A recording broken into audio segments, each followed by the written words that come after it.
overwhelmed by a devious daughter.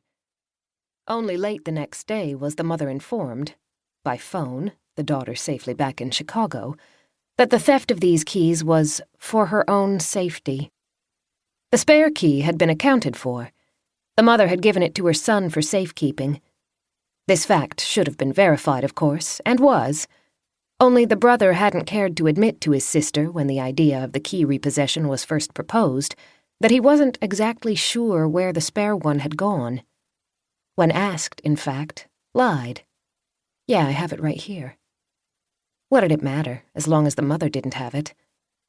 Could the mother have had it? No. Well, yes, in fact. But of course she mentioned this fact to no one. Berated her daughter and sulked to her son in the days following Thanksgiving. Still hadn't forgiven them by Christmas. Grumbling in the kitchen while rolling out dough for the crescent rolls, while boiling and mashing many pounds of potatoes. But through the winter and early spring, she accepted rides to the grocery store and to church. Oh yes, thank you so much. Oh, I sure do appreciate it. From various members of the son's family. Daughter-in-law and eldest grandson, and once the younger grandson, whose long hair and scowling expression frightens everyone but his grandmother. No need to drive herself anywhere, other than to prove a point. Or for the freedom of the road, grown skittering at times, unsteady, but still hers to claim. In early May, a stepladder was dragged out of the garage and set up under the cherry tree. From the kitchen's south-facing window, the Christmas cactus pointed. First step, second step, third step, fourth. The fourth just missed. The daughter-in-law was luckily coming for lunch that day.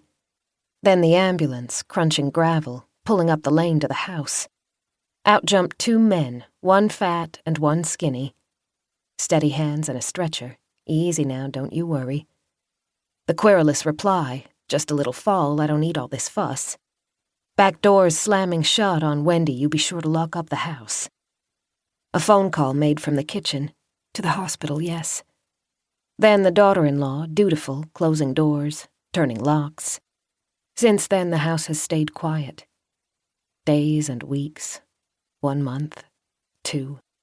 From outside come all the normal sounds of crickets, birdsong, and the distant rush of semis out on I-55. Up the lane now comes a Corolla. A 4-hour drive, and she's still here before her brother. Figures.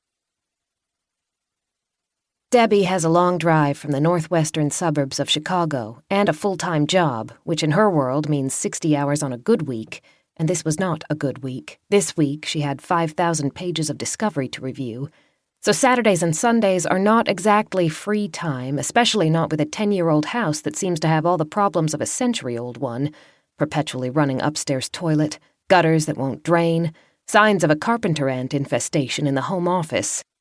Also a daughter who is home for only an abridged version of summer, newly graduated from college and joining the Peace Corps.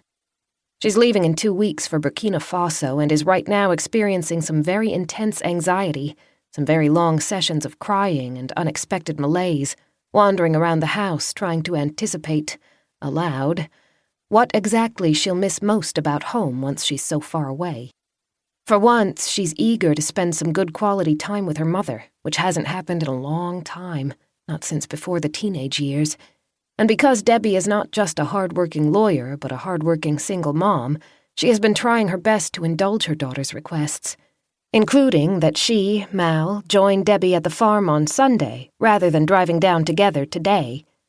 One of her college friends is in town, and she's not going to see him again for 2 years, Mom, 2 whole years at the very least.